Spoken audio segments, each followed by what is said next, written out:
আমাদের যে political culture, রাজনৈতিক সংস্কৃতিটাই দূষিত হয়ে গেছে। এই জন্য ভালো মানুষ রাজনীতিতে আসতে চায় না। আর এদেশের মানুষও ভালো মানুষকে ভোট দিতে, মনে করেন এলাকার যিনি পীর সাহেব, মনে করেন পীর সাহেবকে দেখা যায় এলাকার 98% লোক শ্রদ্ধা করতেছে, সালাম দিতেছে, দেখলে বসাতে দাঁড়ায় যায়। পীর সাহেব যদি ভোটে দাঁড়ায়, খোদার কসম জামানত হারাবে।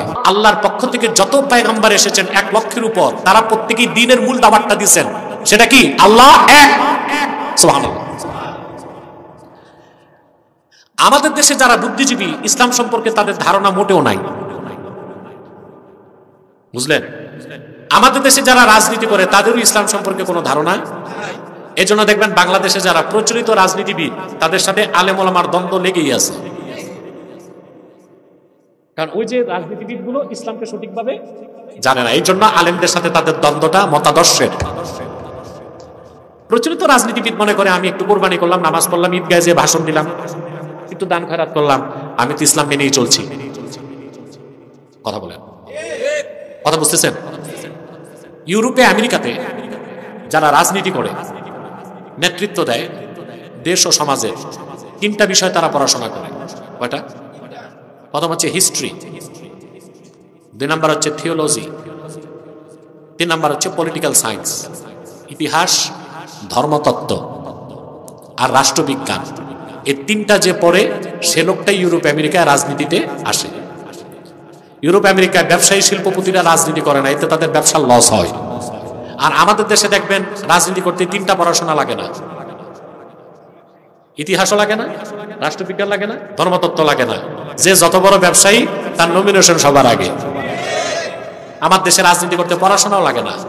যে আঙ্গুল ফুলে কলা গাছ, অবৈধ পয়সা আছে, পিস্তল বাহিনী আছে, দুর্মুজ বাহিনী আছে, সবার আগে সে নমিনেশন পায়। আমাদের যে পলিটিক্যাল কালচার, রাজনৈতিক সংস্কৃতিটাই দূষিত হয়ে গেছে। এই জন্য ভালো মানুষ রাজনীতিতে আসতে চায় না। আর এদেশের মানুষও ভালো মানুষকে ভোট দিতে, মনে করেন এলাকার যিনি পীর সাহেব, মনে করেন পীর সাহেবকে দেখা যায় এলাকার 98% লোক শ্রদ্ধা করতেছে, সালাম দিতেছে, দেখলে বসাতে দাঁড়ায় যায়। পীর সাহেব যদি ভোটে দাঁড়ায়, খোদার কসম জামানত হারাবে। জামানত। তার মানে আমাদের আপনার পলিটিক্যাল কালচার, রাজনৈতিক সংস্কৃতি কি হয়েছে? দূষিত হয়ে গেছে। আমাদের খাদ্য দূষিত হয়েছে, আমাদের পোশাক আশাক দূষিত হয়েছে, আমাদের আবহাওয়া দূষিত হয়েছে, আমাদের রাজনীতিও দূষিত হয়ে গেছে। রাজনীতিটা এত দূষিত হয়েছে, এখন এটা ঠিক করতে ভ্যাকসিন লাগবে।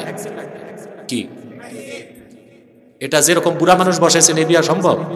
কথা বলেন না। একদল মর্দে মুজাহিদ লাগবে, যাদের হাতে থাকবে সোর্ড অফ জাস্টিস, ন্যায় বিচারের তরবারি। এ সারা বাংলাদেশ ঠিক করার কোনো সুযোগ। কৌতুক করে আমি বলি, আরেক উপায় আছে।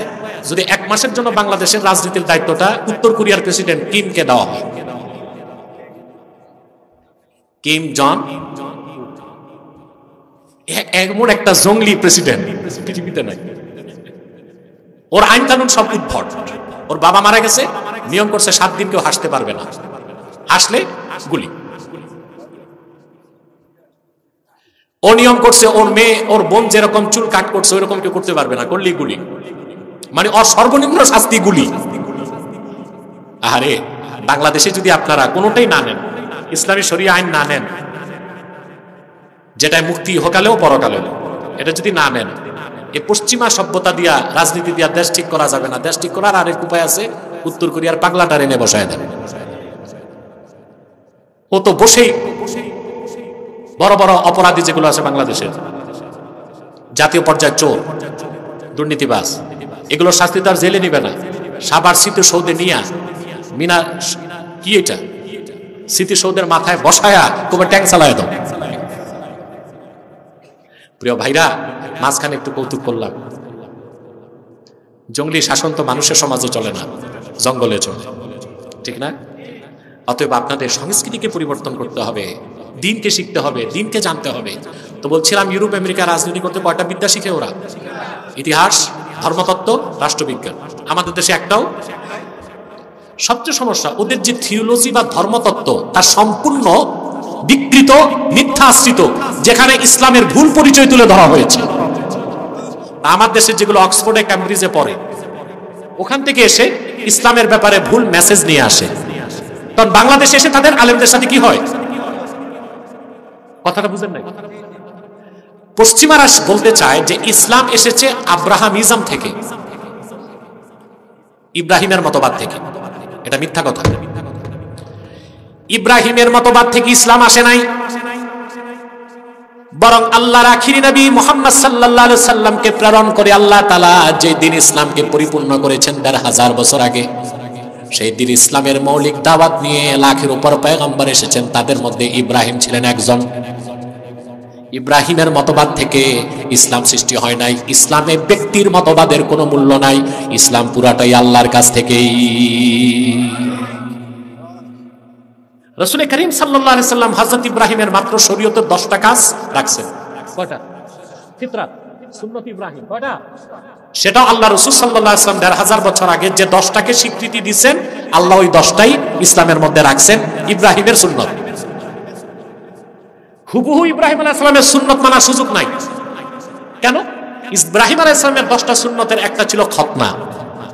তো তাফসীর সাক্ষী দেয় ইব্রাহিম আলাইহিস সালাম খতনা করছেন যখন তার বয়স ছিল 70 বছর। তা আমরা যদি ইসলাম বাদ দিয়া সরাসরি ইব্রাহিম নবীর সুন্নত মানি, তা আমাদের খতনা করতে হবে কত বছর বয়সে? অনেকে তো খতনাই নসিবে জুটবে না।